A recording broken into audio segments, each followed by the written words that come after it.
السلام علیکم ورحمۃ اللہ وبرکاتہ۔ الحمد للہ رب العالمین والصلاة والسلام علی سید المرسلین محمد وعلی آلہ وصحبہ اجمعین ومن تبعهم بإحسان إلى يوم الدین، اما بعد۔ معزز سامعین کرام، پردہ نشین خواتین، الحمدللہ اللہ کے فضل و کرم سے ہم اور آپ نے آج چوتھی تراویح ادا کی ہے، جس میں چوتھے پارے کی تلاوت کی گئی ہے۔ چوتھے پارے کے پہلی آیت میں پہلی ہی لائن کے اندر اللہ رب العزت نے کچھ ایسے لوگوں کا ذکر کیا ہے کہ کوئی آدمی اللہ کے راہ میں اگر کچھ خرچ بھی کرے تو اس کو نیکی بھی نہیں ملے گی۔ کتنا نقصان ہے کہ ہم خرچ بھی کریں، کسی کو کچھ دے بھی اور بدلے میں فائدہ نہ ملے یا ثواب نہ ملے تو ڈبل خسارہ، ایک تو نیکی بھی نہیں ملی، ایک تو سامان بھی چلا گیا۔ وہ کون سے لوگ ہیں یا وہ کون سا عمل ہے؟ اللہ رب العزت نے اس آیت میں بیان فرمایا، لن تنالوا البر حتى تنفقوا مما تحبون۔ تم ہرگز اس وقت تک نیکی نہیں پا سکتے ہو جب تک تم ان چیزوں میں سے خرچ نہ کرو جو تمہارے نزدیک بہت ہی محبوب ہوں، پسندیدہ ہوں۔ وما تنفقوا من خیر فإن اللہ بہ علیم۔ اور جو بھی تم کچھ خرچ کرتے ہو اللہ اس کے بارے میں جانتا ہے۔ کیا پتہ چلا؟ یعنی انسان کے نزدیک جو محبوب چیز ہے، پسندیدہ ہے، پیاری چیز ہے، آپ اس میں سے خرچ کرو گے تو اللہ آپ کو ثواب دے گا۔ یہ نہیں کہ آپ کے نزدیک کسی سامان کی ویلو ختم ہو جائے، وہ آپ کے نزدیک مثال کے طور پر اس کی کوئی ویلو نہیں ہے، پیاز سڑنے لگے، ٹماٹر سڑنے لگے تو سوچو چلو پڑوسی کو دے دو یا غریب کو دے دو، ثواب ملے گا؟ نہیں ملے گا۔ پسندیدہ چیز خرچ کرنا۔ یہ آیت کریمہ جب نازل ہوا تو میرے بھائیوں، صحابہ کرام نے ایسی مثالیں پیش کر دی ہیں نا، آج کے زمانے میں ایسی مثال کون پیش کر سکتا ہے؟ بخاری کی حدیث ہے، حدیث نمبر 2318 2318۔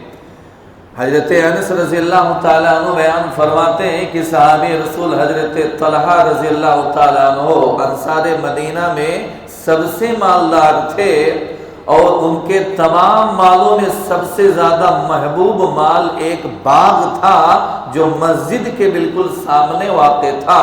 اللہ کے نبی صلی اللہ علیہ وسلم بھی ان کے باغ میں تشریف لے جایا کرتے اور اس سے نکلنے والا عمدہ پانی بھی آپ پیا کرتے تھے۔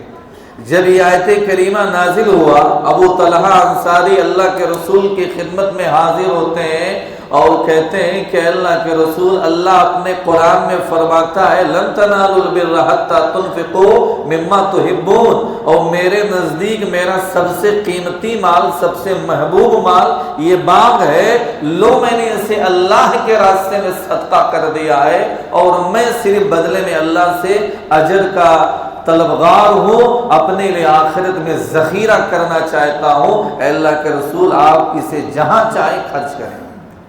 اللہ کے نبی نے کہا بخن ذالک مال الرابح، ذالک مال الرابح، بہت خوب ہے طلحہ، یہ نفع بخش مال ہے، یہ نفع بخش مال ہے، میں نے تمہاری بات سن لی ہے، لیکن میرا خیال ہے کہ تم اپنے اس باغ کو تم اپنے رشتہ داروں میں تقسیم کر دو۔ اللہ کے نبی کے کہنے کے مطابق انہوں نے اپنے اس باغ کو اپنے رشتہ داروں اور چچیرے زاد بھائیوں میں بانٹ دیا۔ میرے بھائیوں دیکھیے، ایک باغ ہے، قیمتی باغ ہے، اللہ نے ایک آیت نازل کیا، ان کے نزدیک سب سے پسندیدہ ہے، وہ پورا کا پورا باغ اللہ کے راستے میں صدقہ کر دیا۔ آج ایسی مثالیں کہاں ملتی ہیں؟ ہم صرف سنتے ہیں، عمل کہاں کرتے ہیں میرے بھائیوں؟ تو اللہ نے کہا جب بھی اللہ کے راستے میں خرچ کرو تو پسندیدہ چیزوں میں سے خرچ کرنا چاہیے۔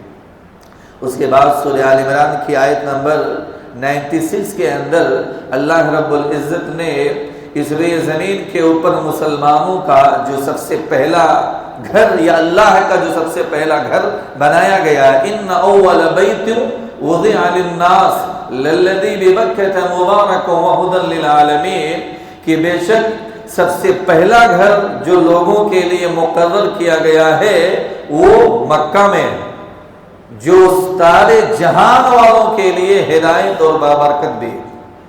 میرے بھائیو، اس گھر سے مراد کیا ہے؟ مسجد حرام ہے۔ یہودی لوگ اعتراض کرنے لگے جب اللہ کے نبی کو قبلہ مسجد حرام کر دیا گیا مسجد اقصیٰ سے ہٹا کے، تو یہودی یہی کہہ رہے تھے کہ سب سے پہلا گھر اس لیے زمین پر مسجد اقصیٰ ہے۔ اللہ نے کہا نہیں، مسجد اقصیٰ سے پہلے مسجد حرام بنایا گیا ہے۔ اس کی بھی دلیل صحیح بخاری کی حدیث ہے، حدیث نمبر 3366۔ حضرت ابو ذر رضی اللہ تعالیٰ عنہ بیان فرماتے ہیں کہ میں نے نبی اکرم صلی اللہ علیہ وسلم سے پوچھا، اے اللہ کے رسول، اس لیے زمین کے اوپر سب سے پہلی جو اللہ کا گھر بنایا گیا وہ کون سی ہے؟ اللہ کے نبی نے کہا وہ مسجد حرام ہے۔ پھر میں نے پوچھا اس کے بعد کون سی ہے؟ اللہ کے نبی نے کہا مسجد اقصیٰ ہے۔ میں نے پوچھا دونوں کے درمیان میں کتنی مدت کا فاصلہ، یعنی بنانے کا؟ آپ نے بیان فرمایا 40 سال، یعنی مسجد حرام کے 40 سال کے بعد میں مسجد اقصیٰ کو بنایا گیا۔ تو میرے بھائیوں، سب سے پہلا گھر جو بنایا گیا وہ کہاں ہے؟ مکہ میں ہے۔ اس کا ذکر سورہ آل عمران کی آیت نمبر 96 کے اندر۔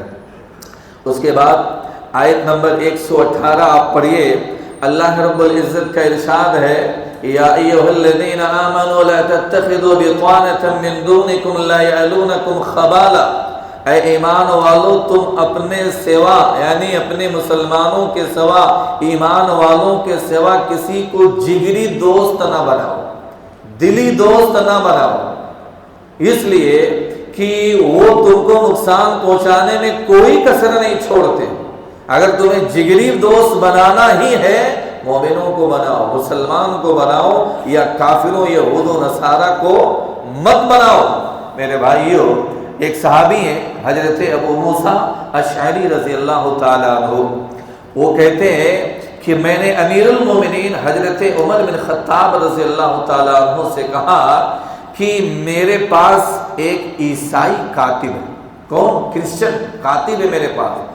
حضرت عمر بن خطاب رضی اللہ تعالیٰ عنہ نے ابو موسیٰ سے کہا کہ اللہ تجھے مارے، تجھے کیا ہو گیا؟ یہ تو نے کیا کر دیا؟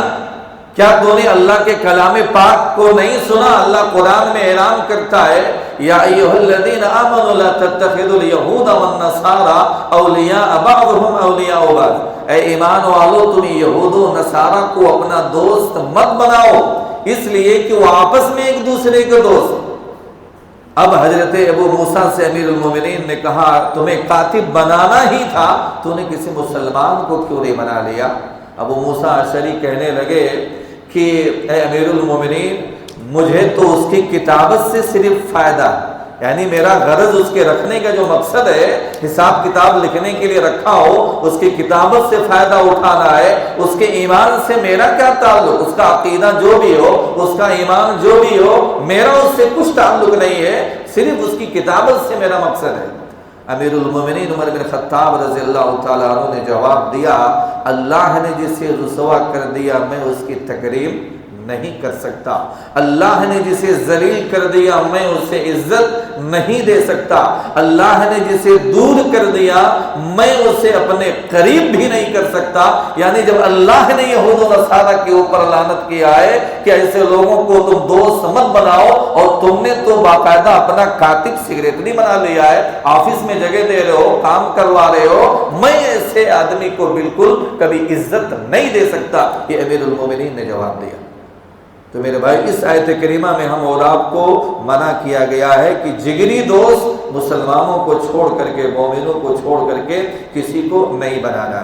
اس کے بعد آیت نمبر 121 سے لے کر کے تقریباً 50 آیات کے اندر جنگ احد کے واقعے کا ذکر ہے۔ جنگ احد میں مسلمانوں کی جو شکست ہو گئی تھی معلوم ہے، اس کی ایک وجہ یہ بھی ہے کہ کافروں نے یہ افواہ پھیلا دی تھی، یہ افواہ ہے کہ محمد قتل کر دیے گئے۔ جب مسلمانوں میں یہ خبر پھیلی تو بعض مسلمانوں کے حوصلے پست ہو گئے اور جنگ سے پیچھے ہٹنے لگے۔ ایسے موقع پر اللہ نے قرآن کریم سورہ آل عمران کی آیت نمبر 144 نازل کیا، وَمَا مُحَمَّدٌ إِلَّا رَسُولٌ قَدْ خَلَتْ مِن قَبْلِهِ الرُّسُلُ۔ اے لوگوں، محمد بھی ایک رسول ہیں، ان سے پہلے بھی بہت سارے رسول گزر چکے ہیں۔ کیا اگر محمد کا انتقال ہو جائے یا اللہ کے راستے میں شہید کر دیے جائیں تو تم لوگ اپنے ایڑیوں کے بل دین اسلام سے پھر جاؤ گے؟ اور جو بھی اپنے ایڑیوں کے بل دین اسلام سے پھر جائے گا وہ اللہ کا کچھ بھی نہیں بگاڑ پائے گا، وہ صرف اپنا نقصان کرے گا۔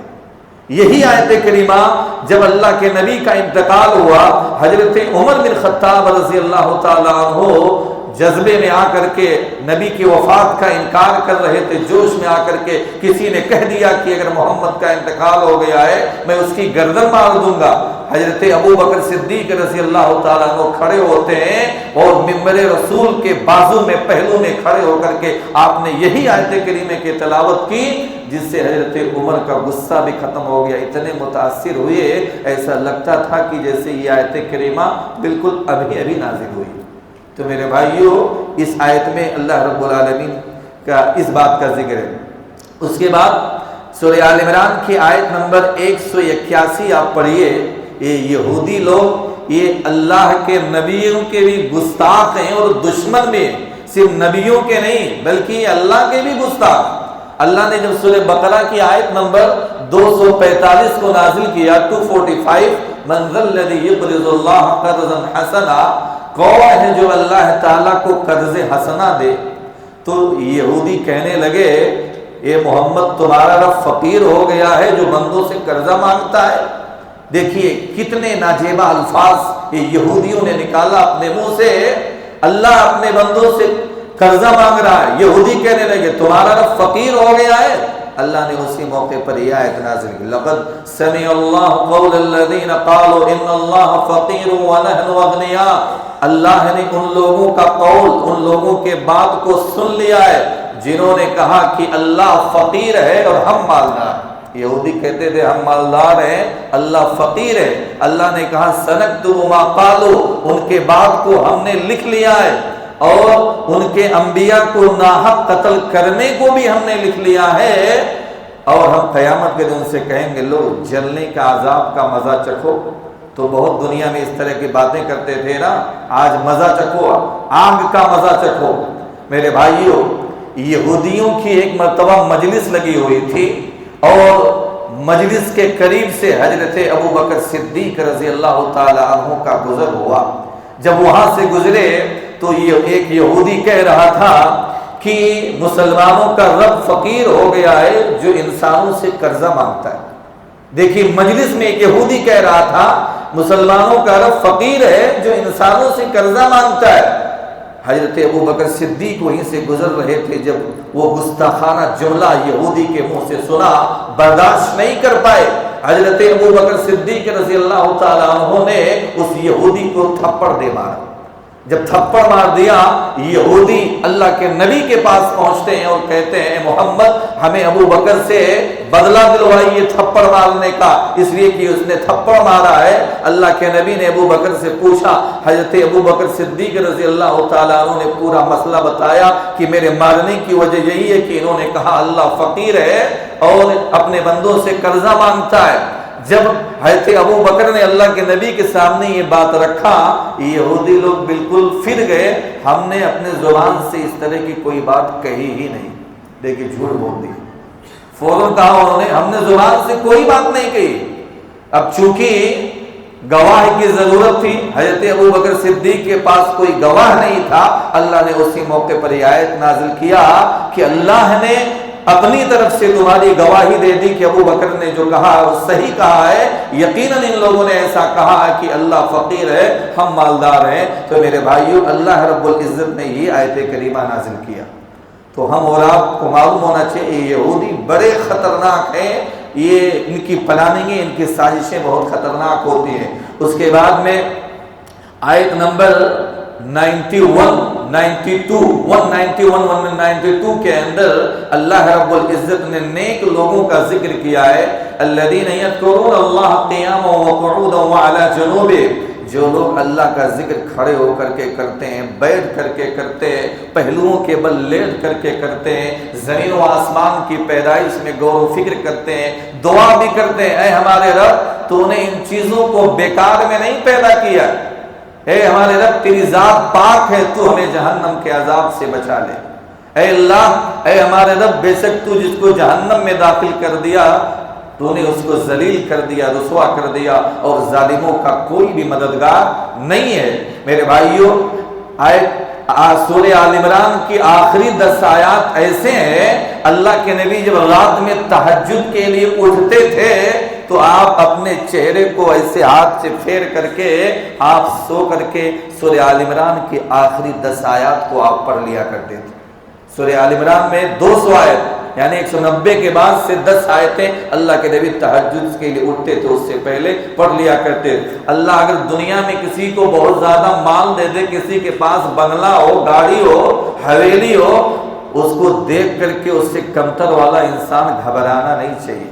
میرے بھائیوں، دنیا میں اللہ کسی کو کم دیتا ہے، کسی کو زیادہ دیتا ہے، یہ چند دنوں کا فائدہ ہے، یہ دنیا تو ختم ہونے والی۔ اللہ اپنے نبی سے کہہ رہا ہے آیت نمبر 197 کے اندر، لا یغرنک تقلب الذین کفروا فی البلاد متاع قلیل ثم مأواہم جہنم وبئس المہاد۔ اے نبی، کافروں کا شہروں میں چلنا پھرنا آپ کو دھوکے میں نہ ڈال دے، وہ جو کاروبار، تجارت، بزنس کے لیے ادھر ادھر آ رہے ہیں، جا رہے ہیں، آپ اس سے دھوکے میں مت پڑیے، یہ تو دنیا کی زندگی چند دنوں کی ہے، تھوڑا سا فائدہ ہے، ان کا ٹھکانہ جہنم ہے، بہت ہی بری جگہ۔ تو میرے بھائیوں، ہم اور آپ کو دنیا کے اندر کسی کو بہت زیادہ ترقی کرتے ہوئے دیکھ کر کے گھبرانا نہیں چاہیے کہ اللہ نے اس کو اتنا دیا ہے اور مجھے کیوں نہیں دیا۔ تو یہ سورہ آل عمران اس طریقے سے ختم ہوا۔ اس کے بعد سورہ نساء کی بھی تلاوت کی گئی تھی۔ سورہ نساء میں نکاح کے مسئلے بیان کیے گئے ہیں اور وراثت کے مسئلے بیان کیے گئے ہیں، کس کو کتنا ملنا ہے۔ آپ اس کی تفصیل سورہ نساء کی آیت نمبر 11 اور 12 اٹھا کر کے پڑھ لیجئے، پورا ڈیٹیل انشاءاللہ معلوم ہو جائے گا۔ اللہ رب العزت سے دعا ہے اللہ تعالی ہم تمام لوگوں کو کتاب و سنت کے مطابق زندگی گزارنے کی توفیق عنایت فرما۔ اللہ ہم سب لوگ گنہگار ہیں، ہم سب لوگوں کے گناہوں کو معاف فرما۔ اللہ ہم سب لوگوں کو جنت الفردوس کے اندر جگہ دے۔ اللہ ہم تمام لوگوں کو جہنم کے عذاب سے بچائے۔